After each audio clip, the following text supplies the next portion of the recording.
एक समय की बात है। किसी एक राज्य में हरिशंकर नाम का राजा राज करता था। उस राजा के 3 बेटे थे। उसकी ख्वाहिश थी कि वह उसका सबसे काबिल बेटा उसकी राजगद्दी संभाले, लेकिन वह इस बात लेकर संशय में था कि तीनों में से किसे वह अपना राजपाट सौंपे।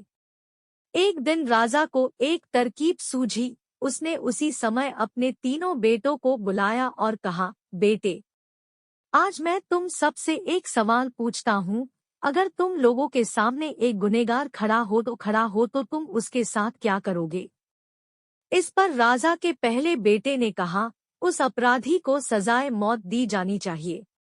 वहीं दूसरे बेटे ने कहा, गुनहगार को कालकोठरी में बांध देना चाहिए। जबकि तीसरे बेटे ने कहा, पिताजी, हमें उसे सजा देने से पहले इस बात की जांच करनी चाहिए कि उसने सही में अपराध किया है या नहीं। इस पर राजा के तीसरे बेटे ने सभी को एक कहानी सुनाई। एक राजा था जिसके पास एक बुद्धिमान तोता था। एक बार उस तोता ने महाराज से कहा, मुझे अपने माता और पिताजी के पास जाना है।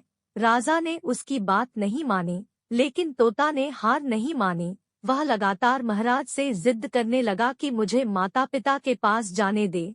अंत में राजा ने तोता की बात मान ली और कहा, ठीक है, तुम अपने माता पिता से मिलकर आओ, लेकिन वहाँ ज्यादा दिन नहीं रुकना। राजा ने तोता को केवल 5 दिन की अनुमति दी और कहा, तुम 5 दिन में अपने परिवार वालों से मिलकर लौट आना।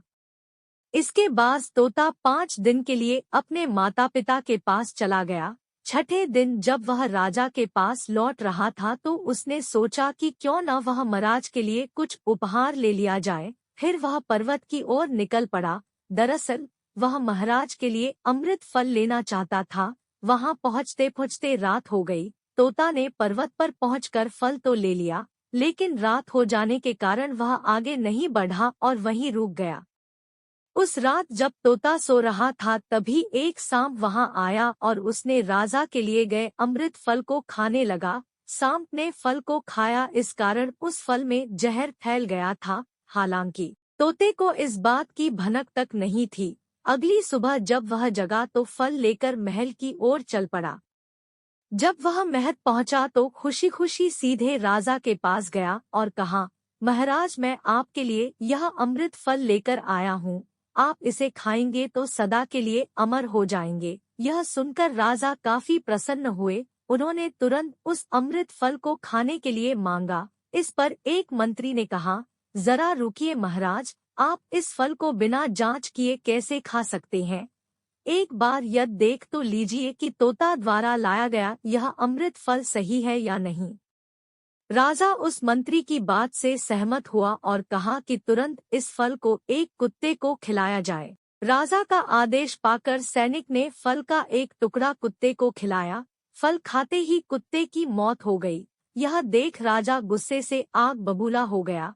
उसने क्रोध में आकर तलवार से तोता के सिर को काट दिया, साथ ही फल को फेंकवा दिया। कुछ साल बाद ठीक उसी स्थान पर एक पौधा निकल आया। यह देख राजा को लगा कि यह उसी जहरीले फल का पौधा है। उसने सभी को आदेश दिया कि उस पेड़ का फल कोई नहीं खाएगा। कुछ दिन बाद एक वृद्ध व्यक्ति उस पेड़ के नीचे आराम करने के लिए रुका। उसे भूख भी काफी जोर से लगी थी। उसने उसी पेड़ से फल तोड़ा और खाने लगा। फल खाने के बाद वह बूढ़ा व्यक्ति एकदम से जवान हो गया। राज ने जब यह देखा तो वह आश्चर्यचकित रह गया। उसे समझ आ गया कि वह फल जहरीला नहीं था। उससे बहुत बड़ी गलती हो गई। उसने बिना सच्चाई जाने तोता को मार दिया। इसे लेकर उसे काफी पछतावा भी हुआ। इसके लिए वह मन ही मन खुद को कोसने लगा। इधर तीसरे राजकुमार की कहानी खत्म होने के बाद राजा हरिशंकर ने उसे ही अपना उत्तराधिकारी नियुक्त किया। इसके बाद राज्य में जश्न मनाया गया। कहानी से सीख। इस कहानी से हमें यह सीख मिलती है कि हमें कभी भी बिना जांच किए किसी को सजा नहीं देनी चाहिए।